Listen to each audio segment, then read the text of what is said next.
त्यही टिप्पणी टापनलाई अब लेखेर राख्ने त्यति यहाँको लागि राख्छ। तर ढिलै गर्ने एउटा कुरा के हो भने मुन्धुम के हो, अर्को कथा के हो भन्ने एउटा जिज्ञासा मुलुकमा पलाएर यो पलाउँदा एउटा चिज के राम्रो हो भने प्रभावशाली र ठुलो मानिएका मिथकहरू पौराणिक कथाहरू मात्रै होइन कि हाम्रो मुलुकमा अनगिन्ती यस्ता पौराणिक कथाहरू मिथकहरू हुन्छन् जसलाई हामीले नजरअन्दाज गर्यौँ भने हाम्रो सामाजिक जीवन पनि सरल र सहज हुँदैन। हाम्रो मुलुकको अहिलेको धेरै समस्या होला। कोही भन्छन् वर्ग सङ्घर्षको कुरा, कोही भन्छन् के जाति असमानताको कुरा। मैले देखेको चाहिँ एउटा कुरा हो, एकले अर्कोलाई नचिन्नु। एकले अर्कोलाई नचिन्नु भनेको लिम्बूले राईले मेचीले हिमाल बाहुन अन्य मतवाली के हुन्छ, यिनीहरूको जीवन दर्शन के हो, बाँच्ने शैली के हो, कथा के हो, तुक्का उखान के हो, यिनीहरूको आफ्नै सामाजिक र सांस्कृतिक प्रणालीमा कौन तरिकाले चाहिँ यिनीहरूको सामान्यतया जीवनयापन गर्छ, भाषा कस्तो छ आदि कुराहरू एकले अर्कोलाई नचिन्दाखेरि नेपालमा अहिले ठुलो समस्या छ। साना साना जातिहरूले आफ्नो कुरा उठाउन सक्दैन। यो त बडो साम्प्रदायिक हो भन्ने चलन बढिरहेछ। होइन, यस्तो कुरा के गर्छ, जो ठुलो कुरा गरौँ न भन्ने कुराहरू चलिरहेछ। विश्वव्यापी रूपमा ग्रेट न्यारेटिभको अथवा ग्रान्ड न्यारेटिभको विरुद्धमा स्मल न्यारेटिभहरू आए। अर्थात् हिरो मात्रै होइन, सामान्यतया नाटकमा चाहिँ सबै पात्रको उत्तिकै भूमिका हुन्छ भन्ने साहित्यदेखि लिएर दर्शनमा एउटा व्यापक आयो र त्यही कुराले राजनीति, समाजशास्त्र र साहित्यमाथि प्रभाव पार्यो। र खास गरेर अब हामीले साहित्यमा देख्यौँ। हेर्दै उहिले एउटै पात्रको लागि 4 भोल्युम 5 भोल्युमसम्म उपन्यास लेख्थ्यो। कन्टिन्यू भाग 1, भाग 2, भाग 3, भाग 4, हिरो एउटै हुन्थ्यो। अब कुनै कथामा खोज्दै गर्ने हिरै पाइन्छ, सबैको उत्तिकै भूमिका हुन्छ। अर्थात् केन्द्र अब अकेन्द्रमा परिणत भयो। त्यो स्थितिमा हामीले चाहिँ हाम्रो मुलुकमा हिन्दू धर्मशास्त्र कुरा एउटा डोमिनेटिभ भएको हुनाले हामीले सम्पूर्ण आदर्श परिकर चाहिँ हामीले राम हुन्, सबलाई लिन सक्ने लीला देखाउने कृष्ण हुन्, यो सारा संसारलाई पालन गर्दा ब्रह्मा विष्णु महेश हुन् भन्ने मात्रै होइन पत्याउने। यहाँ मेचे ढिमालको पनि एउटा सानो कथा होला नि, जुन चाहिँ आधारमा त्यसले जीवनलाई सरलतापूर्वक जिउन सक्छ। यी कथाहरूमा पनि अर्थात् यी साना साना मिथक कथाहरू, स्मल न्यारेटिभ, यसलाई पनि ध्यानमा राख्नु। हाम्रो सामाजिक जीवन सद्भावपूर्ण र सरल अनि सहज हुन्छ। यही दृष्टिकोण राखेर त म भन्दिनँ, मैले मुन्धुमको अध्ययन गर्न थालेको धेरै हो। त्यसको पछाडि मुख्य कारण चाहिँ एउटा, पहिला जस्तो चौतिलो कविता लेख्न सकिएन, अब के गर्ने त, अलिकति भएको ऊर्जा केमा खर्च गर्नु त। राजनैतिक नेताले 1 नम्बरमा पहिला चुनाव दिन्थ्यो, अर्को त हार्छु भनेर 3 नम्बरमा त्यहाँ झापामा गइहाल्छ हो कि निर्वाचन क्षेत्र परिवर्तन गर्छ। मैले पनि अब कविता लेख्न सकिन्छ, म लिम्बू लोक वार्ता अक्लोरमा जान्छु, यता निर्वाचन क्षेत्र परिवर्तन गरेर उठ्नु आए। पहिला त जित्छु लाग्दै थियो, अहिले त कति साह्रो कम्पिटिसनको यसमा अध्ययन गर्ने भने अब यहाँ नै हाल्छ, अब अर्कै फर्केको सानो निर्वाचन क्षेत्र भन्दैछु। र यो हिसाबले मैले आफ्नो अध्ययनको क्षेत्र अलिकति फरक पारेँ। त्यसको कारण चाहिँ के हो भने हामी लिम्बूहरू यहाँ धेरै हुनुहुन्छ, तपाईँको छिमेकी लिम्बूहरू घरमा ठुलो रातो भाले आफ्नो कुनै भारी यस्तो हो भने एउटा देवारी फेलाङमा ल्याएर पूजा गर्ने कारण पहिला चढाउँछ, यस्तो चिज पनि चलाउँछ।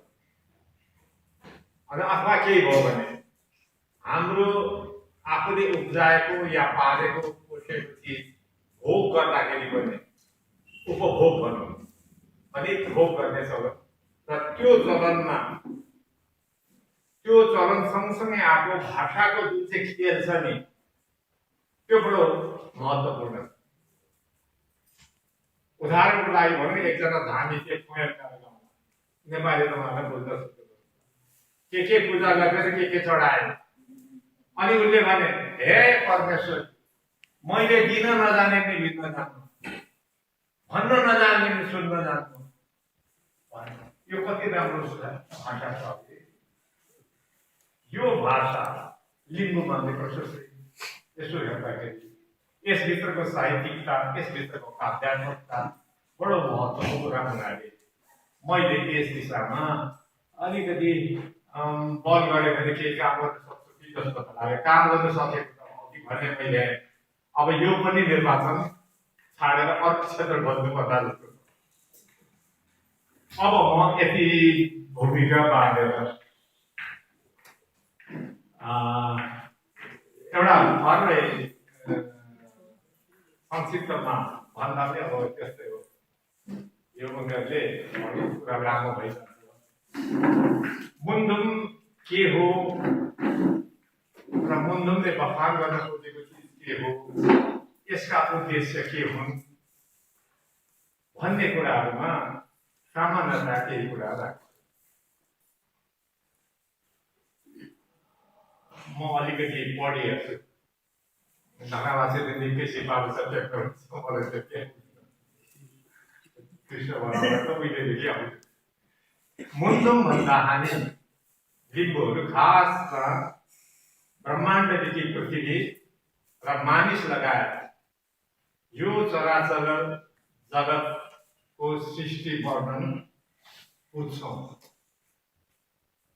सृष्टिलाई पूर्णता दिने नश्वर चोलाधारी मानिसको उत्थान र पतन, उसले गरेका उत्तरजीवनका लागि सङ्घर्ष अर्थात् सर्भाइभलका लागि उसको सङ्घर्ष, हितकारी र अहितकारी देवी देवता, हामी बेनिभोलेन्ट र मेलभोलेन्ट भन्छौँ नि देवता, कोही राम्रो गर्ने हुन्छ, कोही सिद्ध्याउने हुन्छ कि बुढेको कारण।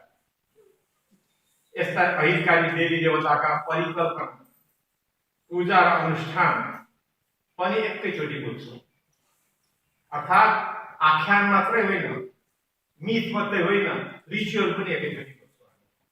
कसरी गर्ने, कतिवटा रेखी हान्ने हाम्रो पण्डित लिम्बूले कतिवटा केराको पात ओछ्याउने, उल्टो उठ्याउने कि सुल्टो उठ्याउने, सिधा ओछ्याउने कि क्रस पार्ने आदि यस्ता विधान सहित मुन्धुममा व्याख्या गरिएको कुरा पनि बुझिन्छ, आख्यान मात्रै होइन।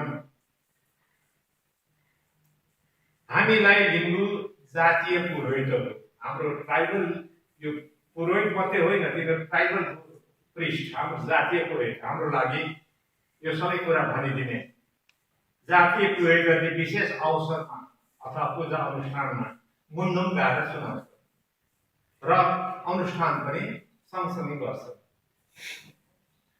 हाम्रो जातीय पुरोहितलाई हामी वेदान्तमा शम्बा, येबा, येमान आदि भन्छौँ। यिनीहरूको आफ्नै वर्ग र विषयगत कार्यक्षेत्रहरू छन्। जस्तो पण्डित भइसकेको मात्रै व्यासमा पढेर पुराण वाचन गर्न पाउने, अलिक तल्लो क्वालिटी भएकोले पुरेतले यसो के मात्रै गर्न पाउने एउटा हुन्छ नि पद्धति। लिम्बूमा पनि त्योभन्दा छुट्टै तर अर्को हुँदो रहेछ। श्रुति परम्परागत मुन्धुम हाम्रा जातीय पुरोहितहरूले मुखै भन्दै आएको जो हाम्रो छ, अहिलेसम्म अलिखित छन्, लिखित रूपमा हामीले राखेको थियौँ, पूजा गर्दा पढेर गर्दैन। उनीहरू बस्छन् अनि जे आयो बस्छन्। एउटा पर्याकरणको आधारमा उनीहरूले गर्ने हो। श्रुति परम्परागत मुन्धुम हाम्रा जातीय पुरोहितहरूले मौखिक रूपमा नै गाउँदै आएका छन् आजसम्म। सृष्टि उत्पत्तिको बेतक गाउने जातीय पुजारी मूलतः साम्बा हो भनिन्छ। तर साम्बा नभएको बेलामा अर्को वर्ग वेदान्तले नै गरिदिन्छ, येबाले नै गरिराखेकै हुन्छ। हेबाको अपोजिट लिङ्ग हेमा अरूमा हुँदैन। हेबाको मात्रै पुरुष र स्त्री रूप हुन्छ, फेदाङ्ग र साम्बाको हुँदैन लिम्बूमा। उनीहरूले पनि गाउँछ, तर मुख्य गाउनेलाई चाहिँ साम्बा भनिन्छ। साम भन्ने शब्द बडो प्राचीन शब्द रहेछ यो। साम वेद छ हिन्दूहरूको पवित्र ग्रन्थ मध्येमा एउटा। साम भनेको काव्यात्मक संरचना हो। लिम्बूमाथि साम भनेको गीय रचना हो। साममा एउटा सहायक क्रिया लोमा थपिदियो भने साम लोमा हुन्छ, त्यो भनेको गीत गाउनु। साममा अर्को सहायक क्रिया मेटमा भन्ने थपिदियो भने त्यो चाहिँ भजन गाउनु हुन्छ। भनेको साम भनेको झन्डै झन्डै वेदको साम जस्तै गेय संरचना हो र यही गेय संरचना गाउने अवश्य पनि कवि हुन्छ। त्यसै कारण जहाँ नपुगे रवि वहाँ पुगे कवि हुन्छ। हिन्दीमा एउटा मुहावरा पनि छ। काव्यात्मक संरचना भनेको कविता हो। यस्तो काव्यात्मक रचना गाउने पुजारीलाई त्यसै कारण साम्बा भन्छ। र यो अहिले मैले बनाएको होइन, अहिले त कवितालाई साम इला भन्छ। तर यो आजभन्दा 1903 विक्रम सम्वतभन्दा अगाडि बटुलिएको कागजपत्रमा साम्बा भन्नेको अर्थ नेपालीमा अनुवाद गर्दा कवि भनेको छ। धेरै पुरानो शब्द रहेछ। मुन्दुमको पाठ पारायण गरिँदा अर्थात् सृष्टि उत्पत्तिको मिथक गाउँदा प्रारम्भमा शून्य थियो भन्छ। यो संसारका सबै धर्म ग्रन्थहरूमा पाइन्छ। उहिले केही थिएन, शून्य थियो। यो हिन्दूमा पनि छ, क्रिस्चियनिटीमा पनि छ, सायद मुस्लिमहरूको कुरानमा पनि शून्य थियो। त्यो शून्यबाट अब सृष्टिको प्रारम्भ हुने कुरा हाम्रा साम्बा यमाहरूले बखान गर्छन्। प्रारम्भमा नै महाशून्य मात्र थियो। यो महा चाहिँ मैले अर्को अगाडि उपसर्ग थपेर घन्टो बनाएको थियो। शून्य थियो, एउटा वाइड भन्छौँ नि हामी, एम्टी होइन वाइड चाहिँ। महाशून्य मात्र थियो, अरू केही थिएन भनेर सुरु हुन्छ। शून्य थियो तर अरू केही थिएन, यसको अर्थ केही त थियो नि। त्यो केही चाहिँ शून्य हो। यो बुद्धिस्टहरूले को एकजना दार्शनिकले यो खालको शून्यलाई परिपूर्ण शून्य भन्नुहुँदैछ। जहाँबाट यस्तो हातसँग भने केही त आउँछ, तर रिक्त भनेपछि त खाली हुन्छ, हात हाल्दा पनि केही आउँछ। र सुरुमा यो शून्य मात्रै थियो। यो संसारको सबै मिथकहरूमा हुन्छ। अब के गर्दा सृष्टिले पूर्णता पाउँछ भन्ने कुराहरू सुरु हुन्छ। लिम्बूको मुन्दुममा अचानक एउटा ठुलो हावा हुन्डरी जस्तो चल्यो, भुमरी चल्यो, ठोकिए, बज्रिए, आवाज आयो। त्यो भित्र एउटा स्वयम्भू भनौँ न, संस्कृत शब्द गर्ने हो भने लिम्बूले इच्छिङसा भन्छ भनेको आफै इच्छा गर्ने, अर्थात् स्वयम्भू, अरूले इच्छा गर्ने होइन। त्यस्तो सत्ताको जन्म भयो र त्यसले यो ब्रह्माण्डलाई हेर्यो। ठिकै छ, राम्रै छ, तर यस्तो हेर्यो त्यति त राम्रो देखिएन, सुन्दर त देखिएन भन्ने उसलाई लाग्यो। किन देखिएन त सुन्दर? सुन्दर भनेको के हो? हिजोआज तपाईँहरूले नेपाली समालोचनामा हेर्नुभयो भने समालोचना भन्दा थोरै खालि सौन्दर्य शास्त्रको मात्रै कुरा हो। यो एस्थेटिक के हो? यो सौन्दर्य के हो? लिम्बूको देवताले भनिरहेको, ईश्वरले भनिरहेको सुन्दर देखिएन भनेको के हो? सुहाएन भनेको के हो? आकाश सुहाएन, आकाश थिएन, अन्तरिक्ष थिएन, भन्यो, आकाश बनायो, अन्तरिक्ष बनायो, हेर्यो, सुहाएन। किन सुहाएन? होइन, जुन नभएर पो नसुहाएको हो कि भनेर कहीँ गयो अर्को लोक मण्डलमा ल्यायो चन्द्रमा र शीतल जुन माथि राखियो, हेर्यो, अलिकति तर राम्रो देखियो। घाम नभएर पो हो कि घाम ल्यायो, यस्तो हेर्यो, अझै सुहाएन। यसरी चाहिँ हाम्रो सृष्टिकर्ता ईश्वर बिलाउँदा गर्न थालेको थालेकै छ। धेरै वर्ष अगाडि मैले केही किताबहरू इन्द्रबहादुर राईलाई दिएको थिएँ। उनले पढेर 1-1.5 वर्ष पछाडि प्रतिक्रिया दिए, के भो भाइ तिमीहरूको लिम्बूको ईश्वर त खाली होइन भन्छ, रुन्छ मात्रै त, राम्रो देखिएन भन्छ, रुन्छ मात्रै, बिगाउन मात्रै गर्छ, सुन्दर देखिएर भन्छ, बिगाउन मात्रै गर्छ, यो के हो भन्नुहुन्थ्यो। र यो बहुत डरलाग्दो र गहिरो प्रश्न आयो। त्यस पछाडि के हो त भनेर चाहिँ मनमा मेरो पनि एउटा जिज्ञासा आयो। त्यो कुरालाई धेरै वर्ष अगाडिदेखि मैले साथीहरूलाई पनि यहाँ प्रदीप यहाँ लोक यहाँ आउनु भएको छ, उहाँहरूले दिएका इन्टरभ्यूका कुराहरूमा यी कुराहरू मैले उल्लेख गर्दै गरेको छु। यसरी बिस्तारै घाम बनायो, सुहाएन, तारा नक्षत्र मण्डल बनायो, सुहाएन।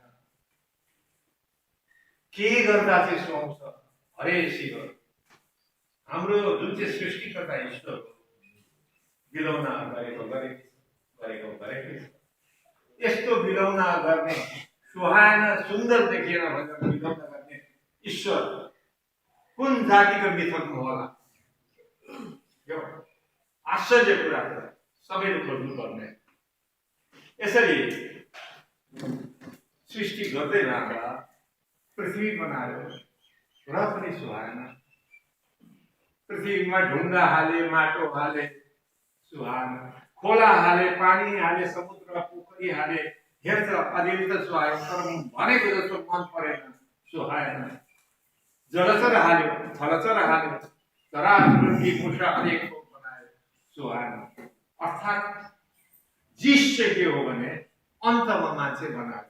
मान्छे बनाएर चाहिँ सृष्टिले पूर्णता पाएपछि सुन्दर देखियो। अर्थात् सम्पूर्णता भनेको सुन्दर रहेछ लिम्बूको जीवन दर्शन। लिम्बूको जातीय जो विश्व दर्शन हुन्छ, अनलेस एन्ड अन्टिल अघि कुनै चिज पूर्ण हुँदैन, त्यो राम्रो हुँदैन, सुन्दर हुँदैन। त्यसकारण पूर्णता भनेको के हो? लिम्बूको दृष्टिकोणमा त्यति बेला व्याख्या गरेन होला। अहिले हामी के व्याख्या गर्दैछौँ भने पूर्णता भनेको त्यो अवस्था हो जहाँ कसैलाई बाहेक 100मा 1 झिकिदियो भने 100%मा 1 झिकिदियो भने 99 हुन्छ, 100% हुँदैन भनेको जस्तै।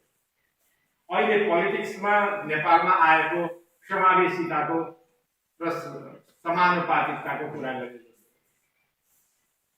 पूर्णता भनेको सबैको समाविष्ट भएको अवस्था, सबैको प्रतिनिधित्व भएको अवस्था, सबैको उपस्थिति भएको अवस्था, कसैको उपस्थितिलाई नकार गरेको अवस्था नभएको स्थिति, त्यो सम्पूर्ण हुँदो रहेछ। त्यो मात्रै सुन्दर, सबैले मन पराउने अवस्था हुँदो रहेछ। यो फिलोसफीमा लिम्बूको फिलोसफी जीवन दर्शन विकसित भएको रहेछ भन्ने त मेरो भनाइ, मेरो हिजोआज व्याख्या, हिजोआज शब्दमा भाष्य भन्छ, मेरो भाष्य सिद्ध। र यसरी जो सृष्टि गर्ने थियो त्यो मान्छे तत्त्व चाहिँ के हो त? कहाँबाट आयो? अचानक यताबाट एउटा आयो अरे भुन्डरी, उताबाट आयो अरे ठोकियो, ठोकिएपछि एउटा केही चिज जन्मियो जसले गर्दा यो सबै उत्पत्ति र सृष्टिको प्रक्रिया सुरु भयो। त्यो तत्त्व के हो त? यता त हामी ईश्वर भन्छौँ, ईश्वरलाई पूर्व निर्धारित सत्यको रूपमा मानिरहेछ। फिलोसफरहरू के भन्छ? प्रायोरिटी के भन्छ? हाम्रोमा लिम्बूमा आयो, केही तत्त्वहरूको घर्षणबाट विस्फोट भएर एउटा नयाँ तत्त्व जन्मियो, जसको कारणले सृष्टि सम्भव भयो। यसो भनेर मैले विज्ञानसँग टाँस्नु खोजेको होइन। यो बिग ब्याङ र यो हकिन्सले भनेको सानो बिन्दुबाट विशाल विश्व हो र एक दिन त्यो विशाल विश्व कुम्चिएर बिन्दुमा विलीन हुन्छ र ब्ल्याक होलमा पसेर अस्तित्वहीन हुन्छ भन्ने कुरो होइन। तर हाम्रो यो ऊबाट एउटा चिज के देखाउँछ भने एउटा चिज घर्षणबाट एउटा तत्त्व जन्मियो, त्यो तत्त्वले गर्दा सृष्टिको प्रक्रिया सुरु भयो। त्यही तत्त्वलाई हामीले अथवा सत्ता, परम सत्तालाई हामीले ईश्वर मान्यौँ र ईश्वर भनेको के हो त भन्ने कुरामा अहिले म चर्चा गर्छु। र यसरी यो सृष्टिको प्रारम्भ हुनुभन्दा अगाडि एउटा चिज जन्मियो। त्यो चिज चाहिँ के हो त जसलाई हामीले ईश्वर भन्यौँ भन्ने कुरामा म राख्नुभन्दा अगाडि मुन्धुम भन्ने शब्दमा यहाँलाई केही कुरा भन्छु। डिटेलमा अरू भनेको त कथाहरू पाइहालिन्छ। यो सृष्टि ब्रह्माण्डको उत्पत्ति अनि सृष्टिको प्रक्रिया र सृष्टिकर्ताको उपस्थितिको वर्णन भएको लिम्बू मौखिक शास्त्रलाई हामी मुन्धुम भन्छौँ। त्यो शास्त्रले मान्छेको उत्पत्तिमा आएर टुङ्गिन्छ र उत्पत्तिमा आएर टुङ्गिने होइन, त्यस पछाडि उसले लडाइँ गरेको, आफ्नो सर्भाइभलको लागि गरेको लडाइँ र सङ्घर्ष छ, त्यसको पनि व्याख्या गर्छ। अर्थात् सृष्टि सकिएपछि लिम्बूको मिथक अनुसार ईश्वर उसँग बस्दैन, लोभ भयो। एक ठाउँ अघि मैले भनेको मुन्धुमको एउटा उल्लेख गरेको अनुसार त ऊ त मर्यो हुन्छ उनीहरूको शब्दमा, नेपाली अनुवाद। तर मर्यो भनेको होइन। नेपाली लिम्बूमा एउटा शब्दको थुप्रै अर्थ लाग्छ, दुईटा खास गरी। मार्सिङमा भन्ने एउटा शब्द छ, सीमा भन्यो भने मर्नु, त्यो डाइको कुरा हो। मार्सिङमा भन्यो भने त्यसको अर्थ दुईटा हुन्छ, एउटा टु डाइ, एउटा टु डिस्चार्ज। दृष्टिबाट ओझेल हुनु, मरेको मान्छे दृष्टिबाट ओझेल हुन्छ सदाका लागि उसको भौतिक देह। त्यसकारण डिस्चार्ज गरेर सबै मर्यो भन्छौँ हामी। र यसरी मार्सिङमा गऱ्यो अनि नेपालीमा गएर त मर्यो भनेको। अब उति बेलाको नेपालीले भन्दाखेरि 100-200 वर्ष अगाडि। र यो ईश्वरको बखान जसले यत्रो क्रियाकलाप गरे र मान्छेको जीवनलाई, सामाजिक जीवनलाई नियमन गर्ने एउटा विधि विधानको रचना गरे, त्यो रचनालाई नियमन गर्ने